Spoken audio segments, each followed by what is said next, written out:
1/4 kilo boneless chicken வச்சு வெளியே நல்லா மொறுன்னு உள்ள இந்த மாதிரி செம்ம சாஃப்டா ஒரு சிக்கன் கோலா எப்படி செய்யறதுன்னு பார்க்கலாம். சிக்கன் கோலா செய்யறதுக்கு வடச்சட்டி நல்லா சூடானோன்னா கொஞ்சமா ஆயில், நல்லா சூடானோன்னா கொஞ்சமா சின்ன வெங்காயம், சின்ன வெங்காயத்து கூடயே ஒரு 1/4 டேபிள் ஸ்பூனுக்கு ஜீரகம், டேபிள் ஸ்பூனுக்கு சோம்பு, ஓரளவுக்கு வணங்கணுன்னா 1 டேபிள் ஸ்பூனுக்கு இஞ்சி பூண்டு பேஸ்ட்டு கூடயே 2 பச்சை மிளகா, ஒரு கொத்து கருவேப்பிலை. பூண்டு பேஸ்ட் இந்த அளவுக்கு நல்லா வணங்கினோன்னே ஒரு 1/4 கிலோ சிக்கன் இது கூட போட்டுக்கலாம்.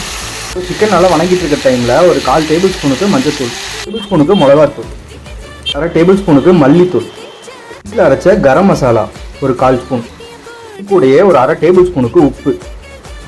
சிக்கன் நல்லா வெந்து மசாலாவோட பச்சை வாசம் போயிடுச்சு. மிக்சியில் மாற்றி ஒரு ஃபைன் பேஸ்ட்டாக அரைச்சி எடுத்துக்கோங்க. இப்போது நம்ம அரைச்செடுத்த சிக்கன் சூப்பராக ரெடி ஆயிடுச்சு.